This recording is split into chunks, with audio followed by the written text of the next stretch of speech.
اللہ تبارک و تعالی اپنے مقدس کتاب قرآن مجید میں ارشاد فرماتا ہے، یا ایھا الذین آمنوا استعینوا بالصبر والصلاۃ ان اللہ مع الصابرین۔ اے ایمان والو، صبر اور نماز کے ذریعے مدد طلب کرو، بے شک اللہ رب العزت صبر کرنے والوں کے ساتھ ہے۔ بے شک اللہ رب العزت صبر کرنے والوں کے ساتھ ہے۔ کیا مطلب صبر کرنے والوں کے ساتھ ہے؟ مطلب یہ کہ اللہ تبارک و تعالی ہمیں اگر مصیبت دے، تکلیف میں مبتلا کر دے، پریشانیاں ہمارے اوپر اللہ تبارک و تعالی مہیا کر دے، تو ہمیں چاہیے کہ ایسے وقت میں ہم اللہ رب العزت کا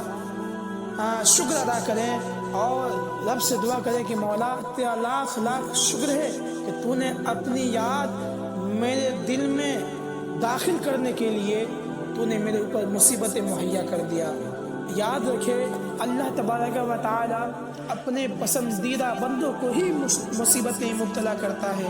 لیکن افسوس ہم اور آپ جب مصیبتیں مبتلا ہوتے ہیں، تکلیفیں ہمارے اوپر میسر آتی ہے، تو ہم اور آپ اللہ تبارک و تعالیٰ کے شان میں گستاخیاں کرتے نظر آتے ہیں۔ پتہ نہیں نعوذ باللہ کیسے کیسے الفاظ اللہ تبارک و تعالیٰ کے شان میں ہم بول دیتے ہیں، اور کچھ لوگ تو یہاں تک کہہ دیتے ہیں کہ اللہ تبارک و تعالیٰ دو نظر کرنے والا ہے، رب تبارک و تعالیٰ ہمارے ساتھ بہتر نہیں کر رہا ہے، لگتا ہے میری قسمت ہی خراب ہے۔ لیکن یاد رکھیں ایمان کے ارکان میں سے جو سب سے اخیر والی ارکان ہے، جو سب سے اخیر والی ارکان میں سے جو ایک رکن ہے، وہ ہے اچھی بری تقدیر پہ ایمان رکھنا۔ یعنی اگر اللہ تبارک و تعالیٰ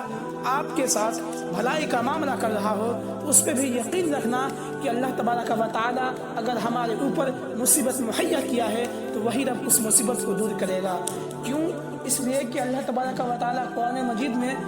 دوسری جگہ خود ارشاد فرماتا ہے، ان مع العسر یسرا، بے شک دشواری کے ساتھ آسانی ہے۔ اللہ خود فرما رہا ہے کہ بے شک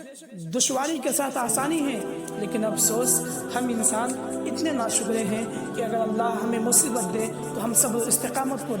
استقامت کے دامن کو ترک کر دیتے ہیں، اور اپنے زبان حال سے اس طریقے سے ایسے جملے ادا کرتے ہیں جو جملہ بول کر کے ہم خارج اسلام ہو جاتے ہیں۔ افسوس، صد افسوس کہ ہم اور آپ صبر و استقامت کا دامن چھوڑ دیتے ہیں۔ یاد رکھے جو شخص رب تبارک و تعالیٰ کے امتحان میں صبر و استقامت کے دامن کو پکڑے ہوا رہا،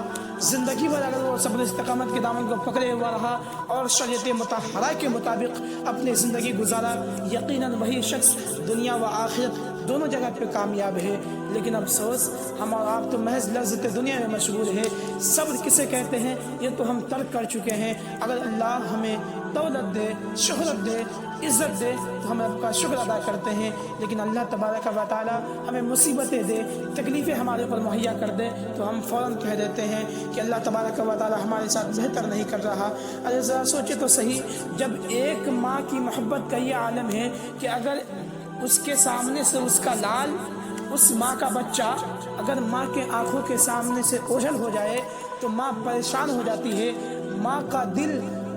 بے قرار ہو جاتا ہے کہ پتہ نہیں میرا لال کدھر چلا گیا۔ ماں کی محبت بچے کو ڈھونڈنے پہ ماں کو مجبور کر دیتی ہے، اور ماں جگہ بہ جگہ جا کر کے اپنے بچے کی تلاش کرتی ہے۔ لیکن افسوس ہمارا اور آپ کا حال ہم اور آپ سوچتے تک نہیں کہ جب ایک ماں کی محبت کا یہ عالم ہے تو اللہ تبارک و تعالیٰ جو ہم سے 70 ماؤں سے بھی زیادہ محبت کرتا ہے، اس رب کی محبت کا عالم کیا ہوگا؟ وہ رب کیسے ہمارے اوپر مصیبتیں مہیا کر دے گا؟ ضرور اللہ رب العزت ہمارے اوپر مصیبت اس لیے مہیا کرتا ہے تاکہ ہم رب کو یاد کریں۔ یہ تو رب کا احسان ہے، رب کا فضل ہے کہ رب ہمیں اور آپ کو مصیبت میں ڈال کر کے یہ یاد دلا رہا ہے کہ تم اپنے رب کو بھول چکے ہو، تم اپنے رب کو یاد کرو۔ ہمیں چاہیے کہ ہم صبر و استقامت کے دامن کو پکڑے رہے اور تا قیامت صبر و استقامت کے دامن کو ترک نہیں کرے، لیکن افسوس ہم اور آپ کہاں صبر و استقامت کو ہمیشہ پکڑے ہوئے رہتے ہیں۔ اللہ رب العزت خود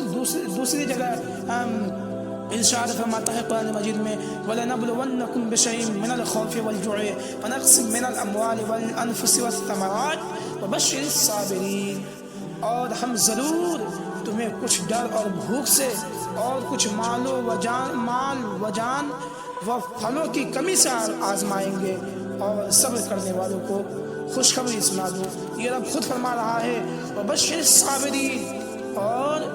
صبر کرنے والوں کو خوشخبری سنا دو، یعنی جو شخص صبر و استقامت کے دامن کو پکڑے ہوا رہا، رب تبارک و تعالیٰ کے شان میں گستاخیاں نہیں کی، اور رب کے امتحان میں اگر وہ شخص کامیاب ہو گیا تو یقین مانے وہی شخص دنیا و آخرت کی کامیابی حاصل کر سکتا ہے۔ لیکن ہمارے اور آپ کے اوپر جب مصیبت آتی ہے تو ہم اور آپ رب کو بھول جاتے ہیں۔ یار ہمیں چاہیے کہ جب ہمارے اوپر اللہ تبارک و تعالیٰ مصیبت مہیا کرے تو ہم رب کے بارگاہ میں دعا کریں کہ مولا ہمارے خطاؤں کو بخش دے۔ اللہ تبارک و تعالیٰ ہمیں جو بھی پریشانی ہمارے اوپر ہے مولا ہمارے پریشانی کو دور کر دے۔ ابھی اکثر یہ دیکھا جاتا ہے کہ اگر کسی ماں کا بچہ پیدا ہوتے ہی انتقال ہو جائے تو وہ ماں بچے کی غم میں، بچے کے فوت ہونے کی غم میں کیا سے کیا بول دیتی ہے، پتہ نہیں کیسے کیسے جملے اپنی زبان سے نکال دیتی ہے، جس جملے کے خارج ہونے کی وجہ سے وہ بھی خارج اسلام ہو جاتی ہے۔ میرے پیارے، میں آپ کو بتاؤں بہت ہی پیاری حدیث پاک ہے، حضرت ابو سعید خدری اور حضرت ابو ہریرہ رضی اللہ تعالیٰ عنہ سے مروی ہے کہ حضور اکرم نور مجسم صلی اللہ علیہ وسلم نے ارشاد فرمایا، مسلمان کو جو تکلیف، رنج، ملال اور اذیت و غم پہنچے یہاں تک کہ اس کے پیر میں کوئی کانٹا ہی کیوں نہ چبھ جائے تو اللہ تبارک و تعالیٰ ان کے سبب ان کے گناہوں کو بخش دیتا ہے۔ بخاری کی یہ حدیث پاک ہے، لیکن افسوس ہم اور آپ احادیث کریمہ کو بھی نہیں سمجھتے، دین و دنیا کو بھی نہیں سمجھتے۔ جب مصیبتیں آتی ہیں تو محض اپنی زبان سے بہت سارے دیگر الفاظ اپنی زبان سے نکال کر کے خارج اسلام ہو جاتے ہیں۔ میرے پیارے، میں آپ کو ایک اور حدیث پاک سناؤں۔ حضرت ابو ہریرہ رضی اللہ تعالیٰ عنہ سے روایت ہے کہ پیارے آقا علیہ الصلوۃ والسلام نے ارشاد فرمایا، مسلمان مرد و عورت کے جان و مال اور اولاد میں مصیبتیں آتی رہتی ہے یہاں تک کہ وہ اللہ تبارک و تعالیٰ سے اس حال میں ملتا ہے کہ اس پر کوئی گناہ نہیں ہوتا، یعنی جو مصیبتیں، جو تکالیفیں اس پہ میسر آئی اس کے عوض اللہ رب العزت اس کے گناہوں کو بخش دیتا ہے۔ سوچے ہم کتنے خوش نصیب ہیں یار، لیکن افسوس ہم اور آپ اتنے ناشکرے ہیں کہ مصیبتیں آتی ہے فوراً گھبرا جاتے ہیں۔ اور ایک حدیث پاک آپ کو میں سناؤں، حضرت جابر رضی اللہ تعالیٰ عنہ سے روایت ہے کہ حضور پر نور صلی اللہ تعالیٰ علیہ وسلم نے ارشاد فرمایا، قیامت کے دن جب مصیبت زدہ لوگوں کو ثواب دیا جائے گا تو آرام و سکون والے تمنا کریں گے، اے کاش دنیا میں ان کی کھالیں کینچیوں سے کاٹ دی گئی ہوتی۔ اللہ اکبر، لوگ تمنا کریں گے، جس کو دنیا میں مصیبتیں نہیں آئیں وہ تمنا کریں گے جب اللہ مصیبت زدہ لوگوں کو قیامت کے دن اس کا اجر دے گا۔ جو مصیبت میں صبر و استقامت کا دامن پکڑے ہوا رہا ویسے شخص کو جب اللہ تبارک و تعالیٰ اجر دے گا تو وہ شخص تمنا کرے گا جو دنیا میں مصیبت میں مبتلا نہیں تھا کہ اے کاش میری کھالیں، میرے جسم کے چمڑوں کو کوئی کینچیوں سے کاٹ دیا ہوتا اور میں بھی مصیبت میں ہوتا تو مجھے بھی یہ اجر ملتا۔ لوگ تمنا کریں گے اس وقت۔ میرے پیارے سوچے ہمارا رب کتنا غفور و رحیم ہے، لیکن افسوس ہم اور آپ رب کی محبت کو نہیں سمجھتے۔ ارے میرے پیارے سنیں،